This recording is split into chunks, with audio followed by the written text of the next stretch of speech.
오늘은 사회복지 제도에 대해서 궁금한 점을 알아보는 시간입니다. 성남시에서 사회복지 공무원을 오랫동안 하셨던 박희보 선생님을 초청해서 오늘 저희 건강복지광장 박종구 회원님께서 여러 가지를 물어보시겠습니다. 오늘 두 분 소개, 먼저 오늘 답변을 준비해 오신 우리 박희보 전 드림스타트 팀장님 인사드립니다. 네, 반갑습니다. 이번에는 질문을 준비해 오신 건강복지광장 박종구 회원님이십니다. 안녕하세요. 회원 박구입니다. 네. 그러면 우리 박종구 회원님께서 궁금하신 것을 말씀하시기 전에 우리 박희보 전 드림스타트 팀장님께서 얼마 전에 명예퇴직을 하셨는데 오랫동안 이 분야의 공무원을 하시고 마치신 소감 짧게 한 말씀 부탁드릴까요? 네, 감사합니다. 공무원에 대한 소감은 제가 그때는 것 같고 사실은 오늘 이 시간을 준비하면서 조금은 이렇게 부담스럽고 또 사실 좀 그만둔 지 얼마 안 돼가 좀 쉬고 싶다는 생각이었는데 조금 시간 과정에서 약간 이제 좀 우울증도 오고 이제 삼키는 역할에 대한 어떤 아쉬움이겠지만은 좀 무기감도 느끼고 그랬습니다. 근데 우리 이제 박 선생님이 질문해 주신 걸 준비하면서 사실은 좀 안 돌아보고 싶다 했던 사회복지를 다시 돌아보게 되면서 이런 어떤 역할들을 좀 해보는 것도 참 좋겠구나 하는 어떤 또 다른 어떤 저 나름대로 어떤 동기를 느끼고 왔다 그럴까요? 그런 어떤 부분이 있는 것 같습니다. 좋은 기회를 주신 우리 박 선생님이나 또 김희 대표님께 감사드리면서 부족하지만은 제가 아는 한도 내에서 열심히 노력하겠습니다. 감사합니다. 네, 정말 고마운 말씀입니다. 사실 이렇게 공개적으로 나와서 뭔가를 답변하는 것은 우리 공무원들이 가장 어려워하는 일입니다. 그럼에도 불구하고 현실적으로는 우리가 어떠한 제도에 대해서 궁금하거나 답변을 구할 때는 현장에서 직접 그 일을 하시는 공무원들께서 가장 정답을 알고 계시고 그분들의 도움을 받아야 되거든요. 그래서 제가 오늘 이것을 준비할 때 답변을 해주실 공무원을 많이 찾아봤어요. 현재 직접 일하시는 분들이 제일 사정을 잘 아시겠지만 또 그런 분들은 여러 가지 고려할 것이 많다 보니까 나와서 답변하는 것을 많이 힘들어 하시더라고요. 그런데 제가 평소에 자주 뵙지는 못하지만 항상 어떤 어려운 일이 있어서 문의를 하면 성실하게 답변해 주셨던 우리 박희보 팀장님 생각이 나서 전화를 드렸더니 흔쾌히 동의를 해주셔가지고 저도 정말 기뻤습니다. 오늘 참석해주신 박희보 팀장님 정말 감사드립니다. 네, 그러면 이제 질문을 오늘 10가지를 준비하셨는데요.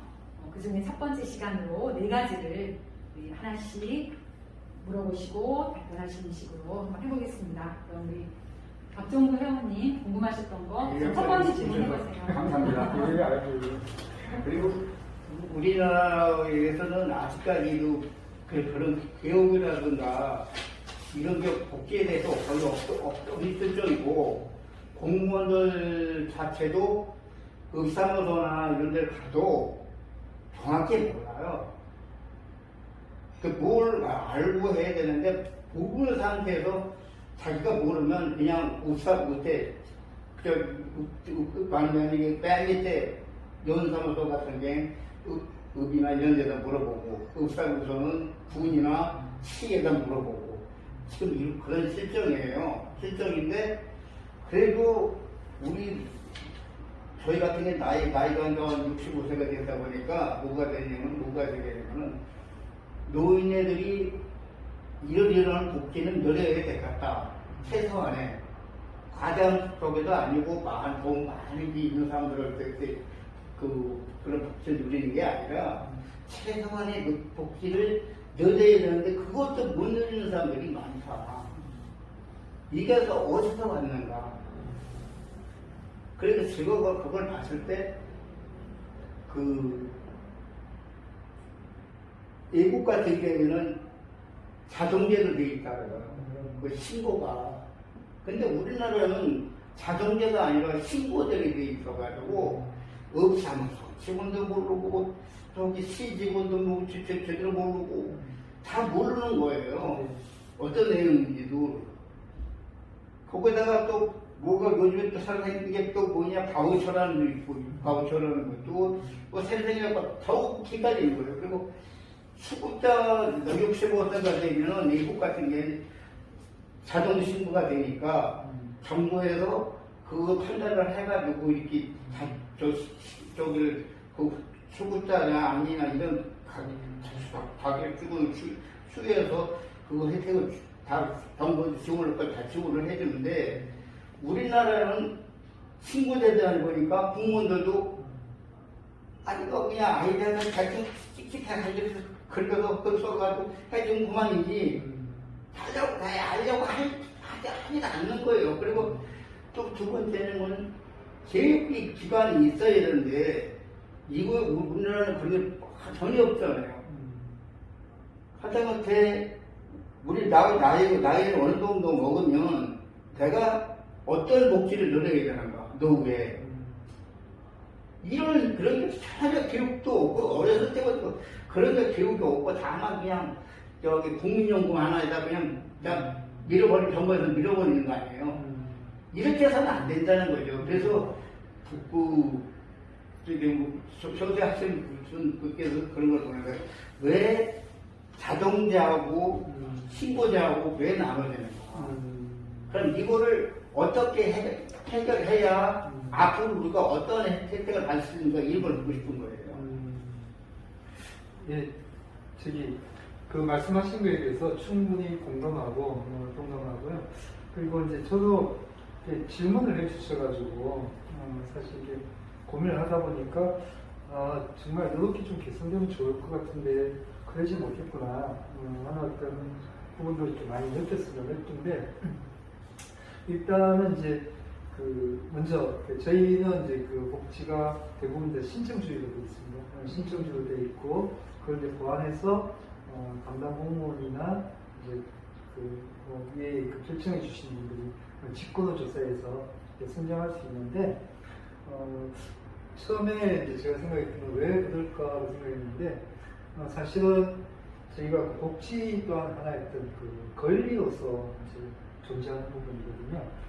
과거에는 이제 생활보호법이라는 것 중에서 누군가에게 그러니까 국가가 어려운 사람들에게 보험을 이렇게 주는 어떤 부분이었는데 이게 이제 2000년도 넘어오면서 국민생활보장법이 바뀌면서 복지가 누군가가 주는 어떤 수혜적인 게 아니라 받아야 될 사람들의 권리로서 아마 이제 이게 바뀐 것 같습니다. 그러면서 물론 그전에도 신청주의는 했지만은 그 사람의 어떤 개인적인 어떤 권리를 보장해주는 어떤 측면에서 신청주의가 된 것 같고 그러면서 이제 혹시라도 아까 우리 박사님 말씀하셨듯이 저는 이제 어려우신 분들이 계신데 사실 그런 분들이 스스로의 어떤 자발적인 노력이나 어떤 활동을 통해서 그걸 찾아가기가 사실 쉽지 않다는 생각이 들더라고요.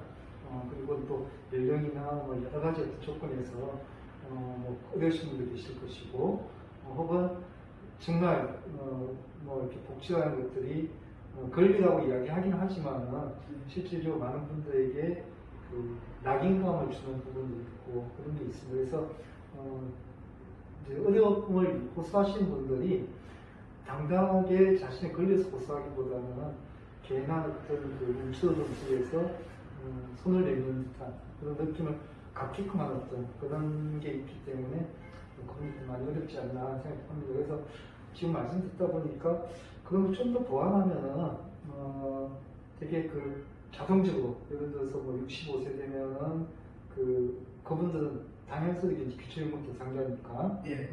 소득이나 재산사항이 이미 국민연금이나 의료보험공단에서 다 파악이 돼 있고 예. 그렇기 때문에 그렇게 연계가 돼서 자동적으로 그 이제 물론 선정 못하더라도 품질해준다든지 이런 부분도 충분히 가능할 수 있겠다는 걸 제가 이렇게 답변을 준비하면서 느낀 것 같아요. 그래서 제가 이제 선진국에서 그렇게 자동적으로 하고 있는지는 제가 잘 모르겠는데 일단 우리나라에는 아까 말씀드린 신청주의고 직권주의를 보완하고 있고 다만 박사님 이야기했듯이 여러 가지 그 제도들을 신청해야만 주는 것들이 아니라 그럴 수 있는 사람들 지금 현재 발달되어 있는 AI 기술이나 여러 가지 전자적인 그런 걸 통해서 충분히 그런다면은 좀 더 이렇게 선진적인 모델의 어떤 복지를 할 수도 있겠구나 하는 생각을 좀 해봤습니다. 네. 말씀 듣다 보니까 이번에 코로나 백신을 맞는 과정이 생각나요. 이번에 코로나 백신 그 1차 접종률이 거의 한 80%까지 됐잖아요. 그렇게 됐던 것은 공무원들께서 코로나 백신의 접종 대상이 되는 특히 65세 이상의 어르신들에 대해서는 일일이 전화를 드리거나 방문을 해가지고 전수 다 연락을 드렸거든요. 그러다 보니까 뭐 본인이 거부하거나 도저히 찾아낼 수 없는 분을 빼고는 거의 다 맞으신 거예요, 어르신들은. 그걸 보면은 코로나 백신도 시혜는 아니잖아요. 국민 누구나에게 건강하게 살 권리가 있어서 그런 백신을 놔드리는 건데 그걸 할 때 그렇게 적극적으로 당사자에게 연락을 드리고 최종 선택은 본인이 하게 했던 것을 좀 본받으면 어떨까 이런 생각이 들었습니다. 네, 그럼 두 번째 질문도 해주세요. 아니, 두 번째 저거기 전에요. 지금 이렇게 자동제하고 신고되겠다고 얘기했잖아요. 이게 우리나라 국회에서도 논의가 되게 있다고 하더라고요. 이게 국회의원, 어느 쪽이 타적의 국회의원하고 뭐 만나서 얘기를 하니까 국회에서도 이런 내용을 부사부 그쪽 국회의원들 모임 있어요. 보건복지위원회. 네. 그쪽에서는 이것도 논의가 되고 있다 하더라고요. 근데 이게 언제 되려는지 그건 모르죠. 네. 근데 우리가 저 같은 경우에는 이게 하루 빨리 돼가지고 그 도움이 된 그 많은 재산 많은 사람들에게 필요한 거고 재산 없는 사람들이 복지를 원하는 건데 그분들에게 조금이라도 삶에 도움이 되었으면 하는 거예요. 그리고 나이 맞이 65세 이상 노인분들은 재산도 그렇게 많이 필요 없는 거고 앞으로 수명이 얼마나 더 살다가 이게 문제지 이건 아니거든요. 그래서 그런 걸 봤을 때 이게 하루 빨리 저기 국회에서라도 논의가 돼가지고 신고제에서 자동료를 바뀌어야 어느 누구나 이렇게 쉽고 그 다음에 이번에 가서는 뭐냐면은 우리나라는 외국에는 자동제니까 서류가 필요 없단 말이에요. 의료기관이고 모든 저기 정부기관이고 세금기관이고 뭐 이런 데서 다 알아서 자기네들이 다 정부에서 알아서 조정해서 이 수급자를 만들고 그리고 선정해주고 이러는 거지 개인이 하는 게 거의 없다고 그러더라고.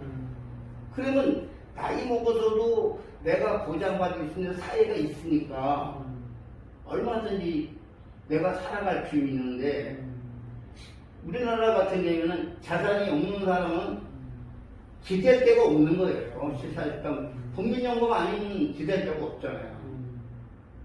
그래서 하다못해 노인들이고 지금 조건 노인이 뭐 이런 문제를 많이 부탁하더라도 하지만 여기는 이제 서류도 한두 가지가 아니에요. 보통 병원에 저기 보건소 가서 수급자 신청을 하면은 서류가 이만큼 돼 이만큼. 왜냐면 10년 전거보다 띄워래요. 수술하고 이런 건 다 10년 전거보다 띄워라.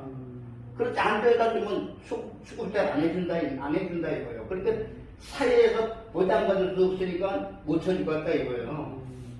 근데 이건 아니거든요. 우리나라 그거 생각할 때 이건 아니고 자동차로 하루 빨리 바뀌어야 이런 거 의료 체계고 모든 걸 자동적으로 순환적으로 이렇게 돌아가면서 이걸 다 개인 재산이고 뭐고 다 계산을 해서 이 수급자를 하고 서로를 간단하게 봐줄 수 있는 건데 우리나라는 너무 복잡해요. 그래서 복잡해가지고 웬만한 수급자들 신청한 사람들은 아예 안 해달래요 지금. 네. 제가 사실은 이번 기회에 굉장히 많은 걸 겪었는데,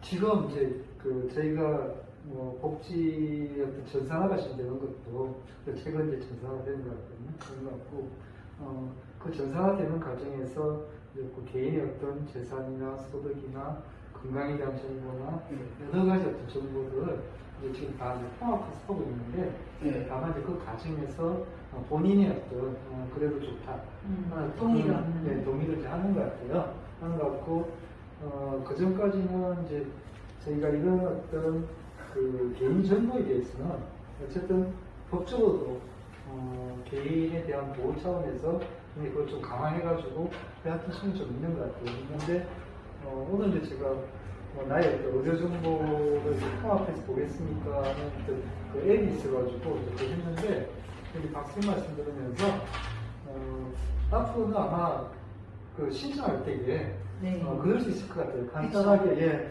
내가 뭐 그런 어떤 자료를 가지고 통합해서 나를 검색해가지고 결정한 거에 동의한다면 그걸로 해가지고 할 것 같아요. 맞습니다. 그래서 이제 지금 당연히 그런 불편함이 있었던 걸 제가 알고 있고 또 인정하고요. 또 앞으로는 점점 이렇게 그 4차 산업혁명에 바뀌어가는 어떤 그런 주변 여건에 대해서 그런 쪽으로 갈 거라는 생각이 들고 또 가는 게 방지할 것 같아요. 그러면은 박사님 말씀하신 대로 권리를 내가 받는 거는 나의 선택이고 그리고 내가 필요로 한다면은 그것만 클릭하면은 자연스럽게 내가 굳이 이제 여기 신고제가 되어 있는데 신고하지 않더라도 내가 필요로 할 때는 언제든지 행정이나 단체에 가서 요청해가지고 그거에만큼의 어떤 도움을 받을 수 있게끔 하는 그런 어떤 시스템으로 바뀌는 것도 참 좋겠다는 생각이 듭니다. 여러 가지 이러한 서류를 많이 준비해야 되는 이러한 불편과 어려움을 해소하고 나의 개인정보를 검색하거나 발급받는 데 대해서 동의하십니까? 했을 때 yes, 이것만 체크하면 이제 그렇게 점산을 통해서 발급받는, 그래서 이제 그러한 판단을 할 수 있는 이제 그러한 시대가 좀 와야 되겠다, 그런 말씀 해주셨습니다. 세 번째 질문도 약간 그 맥락이 비슷한데요. 예. 뭐 말씀하시겠어요? 세 번째 질문. 아니네. 그런데 무슨 저기가 있냐면요. 공무원들이 있는 가정은 공무원들이 알아서 그냥 습득할 거면 자기네끼리 알아서 해요. 그냥. 근데 공무원들이 없는 가정은 신경제 뛰어다니려면 이 병원 저 병원 다니다 보면 교통비도 엄청 날아올 것이고 그동안에 몸을 나만 거지지 일을 못하지 그러다 보니까 저보다가 더 심해지는 거예요 몸이. 그래서 공무원들이 있는 가정은 편하게 사는데 수급자가 돼도 편하게 수급자가 되는데 공무원이 없는 가정은 서로 그만 제대로 놔두고 신경질 막 떼줘야지. 거기 갔다가 그것만 갖다 주면 되는 게 아니라 재산도 파악하지. 이건 뭐 또 파악해서 자기도 된다 안 된다 해야지. 근데 10년 동안 지금 우리 진단서를 띄고 저 자문서도 결국에 가서 수급자가 안 되면 그동안에 모든 게 그냥 날봉사가 돼버리는 거예요.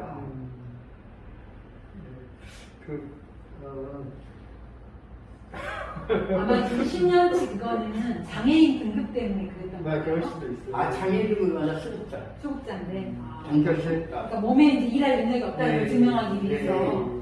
정부 수급자라는 게 뭐냐면 일할 수 있는 노동력 전혀 없는 사람을 여기 수급자를 준 거고 네. 기초 생활 수급자들이 있어요. 근데 그 사람들은 80만 원 이상 타는 사람들. 그 사람들은 저기를 준 저기 해가지고 저기를 기초 수급자에서 지받고 그 사람들은 아예 정부 지원을 아예 못 받아요. 네. 수급자에만 정부 지원을 받고 나중에 여기 저기 정부 수급비 같은 거 나오고 여기 기록해야 하는데 네. 그런 거를 그나마도 78만 원 받는데도 78만 원 받는 것조차도 이게 보통 힘든 게 아니에요. 네. 그러면 네. 여기까지 일단은 일부 질문은 기초생활수급자라든가 이런 사회복지의 어떤 제도의 권리를 누리기 위해서 신청하는 것이 얼마나 어려운가 이런 얘기를 중심으로 해서 첫 번째 시간을 마치겠습니다. 네, 감사합니다. 네, 고맙습니다.